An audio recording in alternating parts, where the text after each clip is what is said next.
eu sou Natasha Maier, farmacêutica, especialista em bem-estar, e hoje a gente vai entender um pouquinho sobre a diferença entre suplementação para melhorar o cérebro e os medicamentos controlados, aqueles conhecidos tarja preta. Então, vamos entender a diferença entre o que é uma suplementação e o que é o tarja preta, né? Os medicamentos controlados, os medicamentos mais pesados. Primeiro eu vou falar um pouquinho sobre o funcionamento cerebral para a gente ver o porquê que essas substâncias podem ser necessárias. Como eu já falei várias outras vezes, o cérebro é um órgão, né? Ele é como se fosse o maestro do corpo, ele que coordena todas as nossas funções. Então, ele precisa ter suplementação, ele precisa ter nutrientes para ele conseguir executar as atividades dele da maneira adequada. Por que às vezes a gente precisa fazer uma intervenção e ajudar o cérebro? Vai depender muito do quanto esse cérebro está tendo uma deficiência, uma dificuldade. No caso de uma dificuldade mais complexa, uma dificuldade, por exemplo, genética, que eu não consigo fazer com que ele funcione direito, aí eu vou para medicamentos mais pesados. Quando eu quero só melhorar o funcionamento dele, eu suplemento para isso. Então, vamos tentar entender o funcionamento cerebral. Lá naquela aula de ciências da escola, quando a gente viu o tecido nervoso, o neurônio, aquela célula que é uma estrelinha com um rabo para cá, né? A gente verificou, não sei se vocês lembram, se não lembram eu vou refrescar a memória. Se não estiver funcionando a memória, já preciso também tomar suplemento.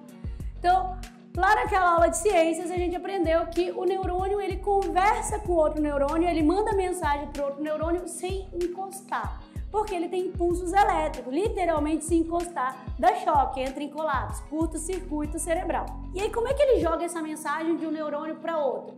Com neurotransmissores, mensageiros, garoto de recado. Então, eu quero falar com aquele neurônio que está bem ali, aí eu jogo uma mensagem para ele. Dependendo da mensagem que eu estou enviando, é a substância que vai fazer essa comunicação. Quando a gente começa a ter uma falha nessa comunicação, eu não tenho mensageiro suficiente, eu não tenho mensageiro adequado, ou eu até mandei o mensageiro, mas lá não tem quem receba a mensagem, eu começo a ter falhas que eu vou demonstrar como sintomas orgânicos. Por exemplo, eu posso ter falha de memória, eu posso ter uma falha de cognição, que é isso, é o raciocínio, né? A gente pode ter falhas motoras por problemas de alguma comunicação da área motora do cérebro. A gente pode ter várias atividades, várias reações no corpo que são por conta dessa falha de comunicação entre os neurônios. Dependendo de qual falha, qual mensageiro, a gente pode ajudar. Se é uma falha genética, a pessoa nasceu com uma deficiência daquele mensageiro, não adianta estimular a fábrica não tem capacidade de produzir aquele mensageiro ou aquele receptor de mensagem, o cara que vai pegar a mensagem e vai ler, né? Para esses casos não é tão eficiente eu estimular, porque não tem a ferramenta ali que vai fazer.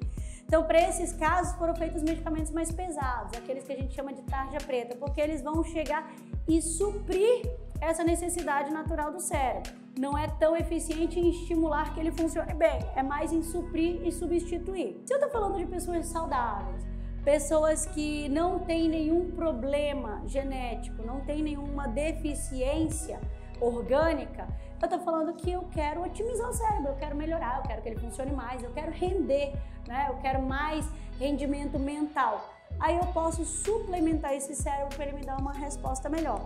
Eu quero melhorar foco, melhorar concentração, eu quero conseguir aumentar meu rendimento nos estudos, no trabalho, né? A gente consegue suplementar da maneira adequada. Ah, Natasha, mas é tão legal tomar Ritalina, máximo. Eu tomo Ritalina, fico ligadaço, eu rendo horrores ali, e aí depois tudo bem, não tem problema nenhum. Qual seria o problema da Ritalina ou outras substâncias dessa mesma classe para uma pessoa saudável? Uma pessoa saudável, ela tem esse funcionamento de mensagem e mensageiro funcionando normalmente.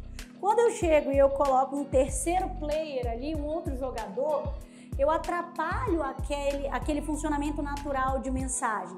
Imagina, tu tá lá no teu trabalho, tu faz a tua função, tu é feliz com aquilo dali, tu tem um reconhecimento. Chega um cara que toma teu lugar, chega um cara que apareceu mais do que tu lá. Você se sente confortável? Não, você fica incomodado. O que esse cara quer que ele tá fazendo aqui? Gostei não. Né? E é mais ou menos o que acontece com o nosso corpo. Enquanto aquela droga está fazendo efeito, é maravilhoso. Quando ela sai, né, o cara chegou, fez, aconteceu no teu trabalho, foi embora, depois ele te largou lá. Aí tu olha e diz, agora quer que eu trabalhe, agora tá querendo, sei. E aí a mesma situação do corpo, quando é o pós-efeito, ele tem dificuldade de recuperar o funcionamento normal. E aí eu começo a querer mais daquela substância, eu começo a querer mais daquilo dali. Não, foi legal funcionar com aquilo dali. Por quê? Porque o meu funcionário depois ficou chateado, ele não quer trabalhar mais, tu não quer trabalhar não? Então eu vou colocar de novo. Aí eu começo a pedir mais daquilo dali. O que é isso? Dependência química. Aí eu começo a ter uma dependência. Se vocês lerem aquela tarja preta dos medicamentos, está escrito assim: pode causar dependência química e ou psíquica. É exatamente isso. O meu corpo se acostuma com aquilo dali e quando ele tira, meu corpo sente falta, né? A médio e longo prazo. E aí eu posso ter a abstinência num processo mais prolongado. Então isso não é tão saudável para uma pessoa que estava tendo tudo funcionando direitinho. Ah, mas eu gostei da Ritalina, eu gostei do resultado dela, eu queria também, Natasha, foco, concentração. Para essas pessoas que não têm necessidade clínica desse medicamento, é a hora que a gente vê como melhorar. Caramba, se eu colocar aquele cara ali, vai incomodar meu funcionário. Mas meu funcionário não está rendendo tanto que eu queria. Poxa, e se eu der um treinamento para ele, eu ensinar ele como é que faz aquilo dali melhor? Será que eu não vou conseguir render mais? Então, suplementar o cérebro é basicamente isso, é pegar os seus neurônios, seus mensageiros, todo o seu funcionamento normal que já existe de forma natural e otimizar, melhorar seu mensageiro, fazer com que ele funcione de forma mais eficiente, com que ele entregue melhor, com que o outro leia mais rápido a mensagem. Isso, de uma forma bem didática, é otimizar o funcionamento cerebral. Eu vou dar mais condições para aquele mensageiro funcionar e vou fazer o outro receber melhor essa mensagem. E aí eu não causei uma dependência, eu fui lá e incentivei ele a fazer melhor.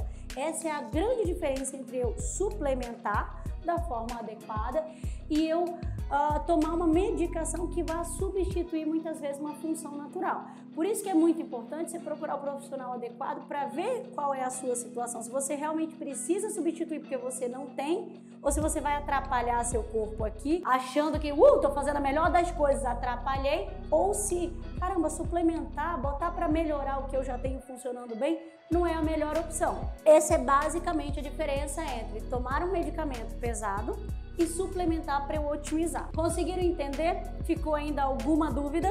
Se ficou alguma dúvida, coloca aqui nos comentários, que depois eu tiro as dúvidas de vocês, tá bom? Então não esquece, segue a gente lá nas redes sociais. Gostou? Manda pro amigo. Não gostou? Manda pros inimigos.